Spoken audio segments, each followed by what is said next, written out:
KNBC 9 News starts with breaking news. The breaking news is out of Cass County, Missouri, where a person is charged with helping two inmates escape. I'm Matt Fleener. And I'm Laura Moritz. Trevor Sparks and Sergio Perez Martinez escaped the jail Monday night.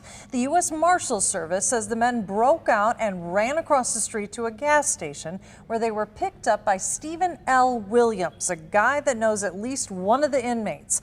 Now, Williams is now charged with assisting in their escape. We don't know how he was apprehended. But if you see these two men, do not approach them. Sparks is considered armed and dangerous. Call the TIPS hotline instead with any information, 816-474-TIPS. The U.S. Marshal's Office is offering a $5,000 reward for tips that lead to their capture. First Alert weather, an impact day tomorrow. And let's get to meteorologist Neville Miller, who's talking about rain in the forecast. Hey, Laura and Matt, that's right. We have another round of rain coming in. We could use the rain. It's not necessarily a heavy rain for us, but we need every drop we can get. Right now, we still have plenty of clouds overhead. You can see that really the entire region. So the Missouri side, Kansas side, we are cloudy. You look just a little bit to the south. We have rain over Oklahoma City, Amarillo. That's part of our next round of moisture that'll be heading our way for our Thursday. And as far as those rain amounts, where you see the yellow, that's where the heaviest rain will be. Oklahoma into far southern Missouri, northwestern Arkansas for us, maybe 1/4 of an inch to a 1/2 inch possible. And as far as that rain timeline goes, rain chances increase closer to midday into the early afternoon, then start to go back down as we head into the evening. I'll break this down hour by hour with Future Scan, and that's coming up in about 15 minutes.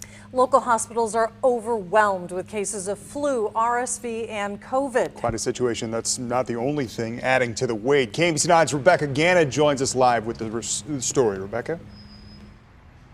Matt, Laura, there's also just fewer staff at emergency rooms around the metro.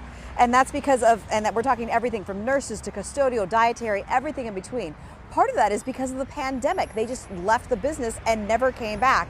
Part of it is because some of them have sick kids at home, or they themselves are sick.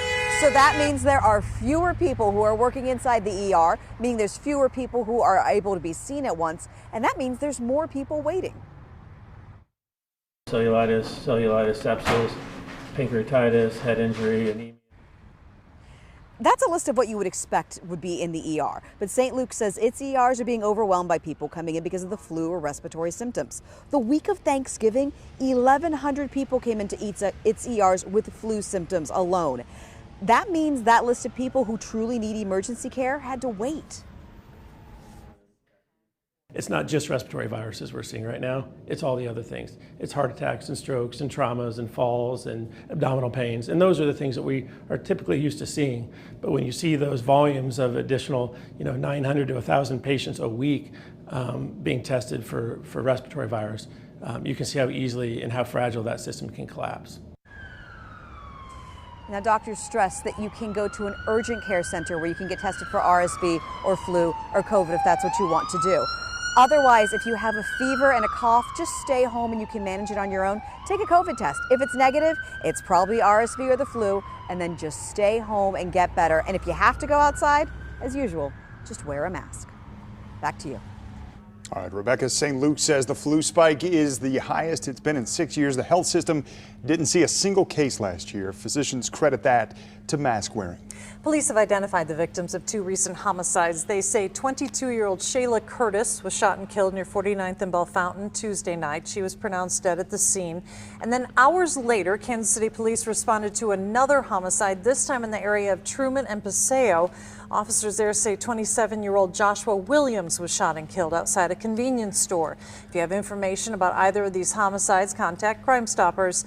The number and a QR code are right there on your screen. First Alert traffic bridge repair work is slowing down traffic on westbound 435 near the Grandview Triangle.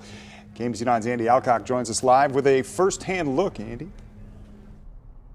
Right, Matt. Yeah, actually, we've been traveling southbound on I-435 and then heading to I-435 westbound, which we're on now. Let's take a quick look, and you can see traffic is definitely slowed down up ahead. You may be able to see that flashing yellow arrow as one